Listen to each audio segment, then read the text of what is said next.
بسم اللہ الرحمن الرحیم ایاک نعبد و ایاک نستعین۔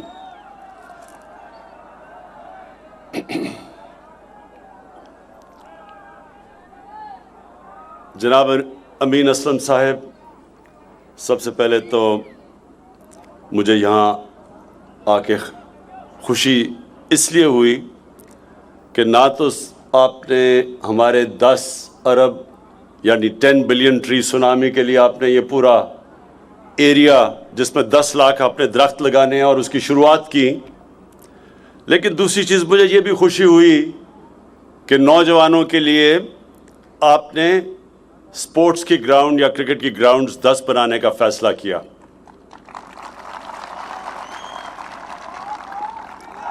دونوں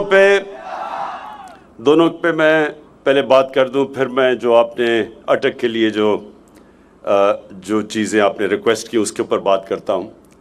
سب سے پہلے تو جو درخت،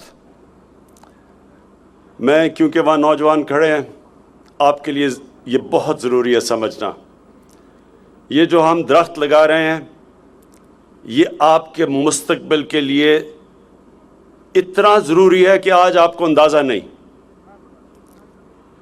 اس لیے ضروری ہے کہ پاکستان، اور ہماری بدقسمتی ہے، ان ممالک میں سے ہے وہ 10 ملک جو سب سے زیادہ موسم کی تبدیلی سے متاثر ہونے والے ہیں۔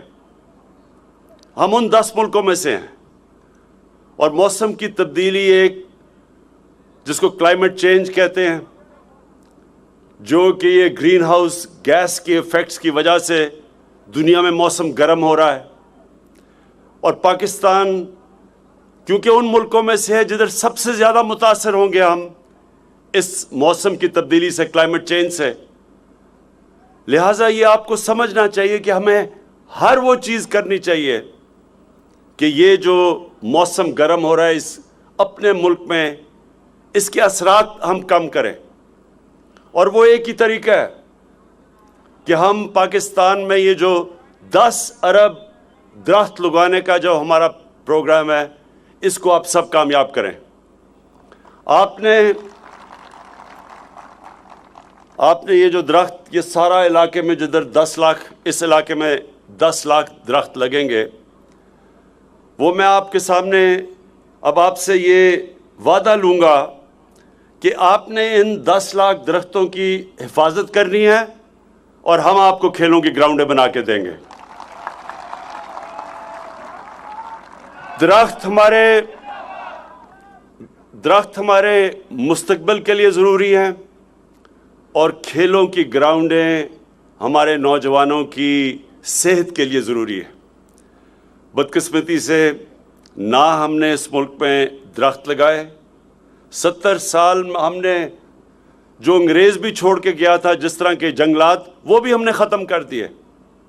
بڑے بڑے جنگلات تھے یہ چھانگا مانگا کے، چیچا وطنی کے، کندیاں کے، میں بچپن میں ان جنگلوں میں خود دیکھے ہوئے ہیں، یا سارے پاکستان کے یہ جو پنجاب کے بڑے بڑے جنگلات ہیں، میں خود گیا ہوا ہوں ان میں، اور آج تباہی، ان جنگلوں کی تباہی ہو چکی ہے، زمینیں دے دی ہیں کسی کو، کئیوں پہ قبضے ہو گئے ہیں، بڑے بڑے درخت کاٹ دیے ہیں، تو اس کے اثرات پڑتے ہیں جو لاہور میں اب آپ دیکھ رہے ہیں۔ لاہور کے اندر پچھلے 20 سالوں میں 70% درخت کاٹ دیے ہیں۔ اس کا نتیجہ یہ ہے کہ جو پولوشن اب لاہور میں ہے، جو آلودگی ہے، وہ بوڑھوں کے بھی اور بچوں کی صحت کے لیے نہایت ہی خطرناک ہے، اور یہ خطرہ بڑھتا جائے گا جب تک کہ ہم اب بحیثیت قوم یہ فیصلہ نہ کریں کہ ہم نے اپنی تقدیر بدلنی ہے، ہم نے ریورس کرنا ہے کلائمیٹ چینج، اور ہم نے درخت لگانے ہیں۔ تو یہ درخت بھی یہاں لگیں گے، اور آپ کی 10 کرکٹ گراؤنڈ بھی ہم آپ کے لیے یہاں اس سارے علاقے میں بنائیں گے۔ تو اچھا سن لیں، اگر ہم نے یہ دیکھا کہ درخت آپ ان کی حفاظت نہیں کر رہے، تو آپ کی ایک کرکٹ گراؤنڈ کم ہونی شروع ہو جائے گی، اور ادھر بھی درخت لگ جائیں گے، اس لیے آپ کے اوپر ہے۔ دوسری چیز امین اسلم نے بات کی کہ یہاں اٹک میں یونیورسل ہیلتھ کوریج، مطلب یہ کہ جتنے بھی یہاں خاندان ہیں سب کے پاس ہیلتھ انشورنس ہو. تو یہ میں آج آپ سب کو کہہ رہا ہوں کہ پختونخوا میں تو اب ہر شہری کورڈ ہے، یعنی یونیورسل ہیلتھ کوریج کا مطلب سب کے پاس ہیلتھ انشورنس ہے. سارے پختونخوا میں انہوں نے مکمل کر لیا ہے کہ ہر پختونخوا کے شہری ایک خاندان کے پاس ایک ہیلتھ انشورنس ہوگی. کسی بھی ہسپتال میں وہ جا کے 10 لاکھ روپے تک اپنا علاج کروا سکے گا. یہ پاکستان میں ایک پہلی چیز جو مجھے فخر ہے کہ وہ پہلا صوبہ ہے جس نے وہ کام کیا ہے جو آج سے ہمارے بہت امیر ترین ملک، ہمارے سے زیادہ پیسے والے ملک، ادھر بھی یہ فیسلٹی نہیں ہے. اب پنجاب نے شروع کی یونیورسل ہیلتھ کوریج، اور انشاءاللہ اس سال کے آخر تک سارا پنجاب کور ہو جائے گا ہیلتھ انشورنس سے. اور مجھے اس لیے اس پہ فخر ہے کیونکہ میں نے جب شوکت خانم ہاسپٹل آج سے 35 سال پہلے شروع کیا تھا تو اس کی وجہ یہ تھی کہ مجھے پہلی دفعہ احساس ہوا کہ عام آدمی تو کینسر کا علاج، اس کے پاس تو کبھی پیسہ ہی نہیں ہوگا کہ کینسر کا علاج اپنا کروا سکے، کیونکہ کینسر کا علاج سب سے مہنگا ہے. تو وہ سوچ تھی شوکت خانم بنانے کی. اور پھر میں نے جب فیصلہ کیا کہ اللہ جب بھی اقتدار دے گا تو یہ میں نے ضرور کرنا ہے کہ کوئی بھی پاکستان میں کوئی بھی گھر ایسا نہ ہو کہ گھر میں بیماری ہو اور ان کو یہ فکر ہو کہ ہمارے پاس پیسہ نہیں اپنا علاج کروانے کے لیے. اور انشاءاللہ یہ سال کے آخر تک سارا پنجاب، پختونخوا میں تو سب کو یہ مل گئی ہے ہیلتھ انشورنس، اب سارے پنجاب کو انشاءاللہ سال کے آخر تک مل جائے گی. اب میں جو آپ نے باقی باتیں کی کہ ٹیکنالوجی زون یا ٹیکنالوجی زون بنائی جائے یہاں کامرا کے پاس، یہ بالکل آپ نے بات ٹھیک کی ہے. اور انشاءاللہ اس کے اوپر میں جاتے ساتھ ہی اپنا جو ہماری یہ جو ٹیکنالوجی زون اسلام آباد میں بن رہی ہے اور ہم 4 علاقوں میں بنا رہے ہیں، ہم انشاءاللہ کامرا کو بھی اس میں شامل کر لیں گے.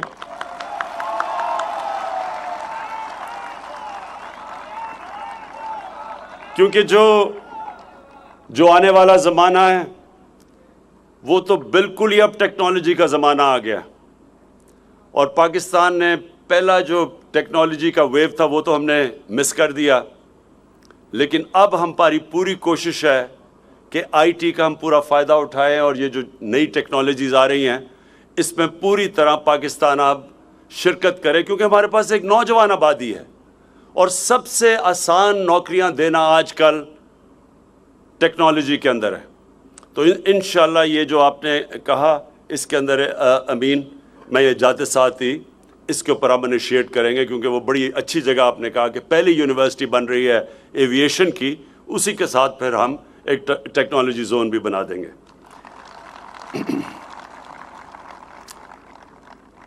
اور پھر آپ نے وہ تو ہماری پالیسی ہے کہ جب بھی جس علاقے میں کام ہوتا ہے اس کے مقامی لوگوں کو سب سے پہلے نوکریاں ملنی چاہیے. تو یہ تو ہماری پالیسی ہے امین. اور آپ نے گیس کی بات کی تھی، گیس کا وہ بھی بالکل ٹھیک کہا کہ جدھر سے جس بھی علاقے سے گیس نکلتی ہے تیل، تو سب سے پہلے رائٹ اس علاقے کا ہوتا ہے. آخر میں دیکھیں، آخر میں یہ جو امین اسلم نے بات کی، یہ بڑا ضروری ہے آپ سب کے لیے سمجھنا کہ اس ملک سے ہو کیا رہا ہے. یہ جو ہمارے 30 سال اس ملک کے بڑے بڑے کرپٹ لوگوں نے، جن ڈاکوؤں نے اس ملک کے اوپر حکومت کی، انہوں نے صرف پیسہ نہیں چوری کیا، انہوں نے ہمارے ملک کی اخلاقیات بھی ساتھ تباہ کر دی. انہوں نے اس طرح کہا، ایک ملک میں فضا بنا دی کہ کوئی کرپشن کوئی بری چیز نہیں ہے، کہ انہوں نے میڈیا کے اوپر بھی ایسی، جب میڈیا پہ بھی بیٹھتے تھے اور کئی میڈیا والوں نے بھی اس ملک میں جو ہمیں سب سے زیادہ نقصان پہنچایا ہے، پیسے کی چوری سے زیادہ بڑا نقصان پہنچایا ہے، وہ یہ کہ ہمیں ایسے پاکستان میں ایک فضا بنا دیا ہے کہ جناب کرپشن تو ہوتی ہے، کوئی بری چیز نہیں ہے۔ یہ میں آپ سب کو کہنا چاہتا ہوں کہ اگر آپ مجھے ایک مثال بتا دیں آج کہ ایک ملک خوشحال بھی ہو اور وہاں کرپشن بھی ہو، اور کرپشن کون سی، ملک کو کون سی کرپشن تباہ کرتی ہے؟ پٹواریوں کی اور تھانے داروں کی، نہیں میں سن رہے ہیں، پٹواریوں کی، تھانے داروں کی، سرکاری نوکروں کی، تنگ کرتی ہیں لوگوں کو، لوگ تنگ ہوتے ہیں رشوت کے، لیکن ملک تباہ نہیں کرتی۔ ملک تباہ کرتا ہے، ایک ملک تباہ تب ہوتا ہے جب اس کا وزیر اعظم اور اس کے وزیر کرپشن کرنی شروع کر دے، تب ملک تباہ ہوتا ہے۔ اور یہ کیوں؟ اب یہ ذرا سن لیں، کیونکہ میرا کام ہے آپ کی تربیت بھی کرنا، آپ کو سمجھ آنی چاہیے کہ یہ ہو کیا رہا ہے۔ میں جب پرائم منسٹر ہوتے ہوئے جب میں پیسہ چوری کرتا ہوں تو میری مجبوری ہوتی ہے کہ میں وہ پیسہ ملک سے باہر لے کے جاؤں، نہیں تو لوگوں کو نظر آ جائے گا۔ اس لیے میں چوری کرتا ہوں، پہلا نقصان، اس چوری کے پیسے کو جب میں ملک سے باہر بھیجتا ہوں تو میں اس سے بھی بڑا نقصان کرتا ہوں، جس کو منی لانڈرنگ کہتے ہیں۔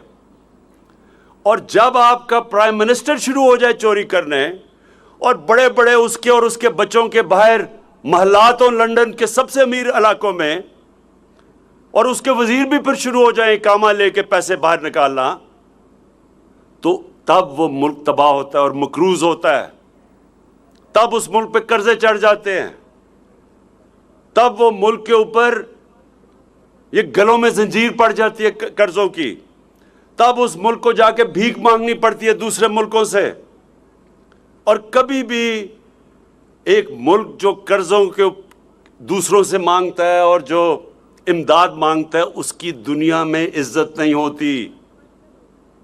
تو یہ جو نقصان انہوں نے کروایا، جو ساج سب باہر بیٹھے ہوئے ہیں، بچے بھی باہر ہیں، منشی بھی باہر ہے، داماد بھی باہر ہے، سب باہر، اور سارے ایسے شاہانہ زندگی گزار رہے ہیں۔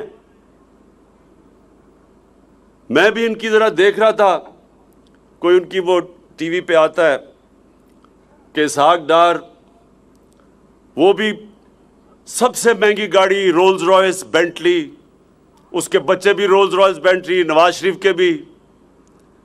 ایسے لگتا ہے کہ یہ پیدا ہی برطانیہ کے بڑے بڑے محلوں میں ہوئے تھے، یہ گوال منڈی میں نہیں پیدا ہوئے تھے۔ اسحاق ڈار کا تو لگتا ہے ایسے کہ باپ کی سائیکل کی دکان نہیں تھی، مے فیئر میں رولز رائس کی دکان تھی۔ کدھر سے یہ پیسہ آیا؟ کدھر سے آیا پیسہ؟ اور ایک ان کے پاس ایک کاغذ نہیں بتانے کے لیے کہ یہ پیسہ یہاں سے باہر گیا کیسے، اور اخلاقیات کیسے تباہ کی۔ یہ ہمیں بتانا چاہتے ہیں یہ بری چیز ہی نہیں ہے، سب کرتے ہیں۔ تو آخر میں یہ جو سینٹ کا الیکشن ہو رہا ہے، یہ آپ تماشا دیکھ رہے ہیں کیا ہو رہا ہے۔ منڈی لگی ہوئی ہے، سیاستدانوں کو خریدنے کے لیے، سینیٹر بننے کے لیے قیمتیں لگی ہوئی ہیں، اور یہ ابھی سے نہیں لگی، یہ 30 سال سے ہمارے ممبرز آف پارلیمنٹ کو خریدتے ہیں۔ سب نہیں بکتے، لیکن کئی بکتے ہیں، اور یہ 30 سال سے ہو رہا ہے، اور پتہ بھی سب کو ہے۔ اور ہم کہہ رہے ہیں کہ جناب یہ آپ ممبر آف پارلیمنٹ جو ایک پارٹی کی ٹکٹ پہ ووٹ لے کے آتا ہے، وہ بتائے کہ کسے ووٹ دے رہا ہے، کس کو وہ سینیٹر کا ووٹ دے رہا ہے۔ یہ ساری جماعتیں جمع ہو کے کہہ رہی ہیں کہ نہیں خفیہ ووٹ دو۔ اب مجھے یہ سمجھائیں کہ آپ ایک وقت پہ تو سب کہتے تھے کہ نہیں جی اوپن بیلٹ ہونی چاہیے، آج آپ کہہ رہے ہیں خفیہ ووٹ دو۔ کیا یہ تبدیلی کدھر سے آئی ہے؟ میں آپ کو بتاتا ہوں تبدیلی کدھر سے آئی ہے. یہ آپ سوچ رہے ہیں کہ نہ یہ ہمیں گرا سکے. پہلے منار پاکستان ادھر بچارے فلاپ ہو گیا, فیٹف کی لیجسلیشن میں بلیک میل کرنے کی کوشش ادھر رہ گئے, کرونا پہ کوشش ان کا خیال تھا کہ ہم گورنمنٹ رہ جائے گی, وہاں اللہ نے کرم کیا ہمارے پہ. اب یہ سوچ رہے ہیں کہ سینٹ کے اوپر ہمارے لوگوں کو خرید کے کسی طرح اپنے زیادہ سینیٹر لے آئیں. اب بتائیے یہ کون سی جمہوریت ہے؟ کبھی جمہوریت میں بھی کوئی پیسے دے کے آتا ہے؟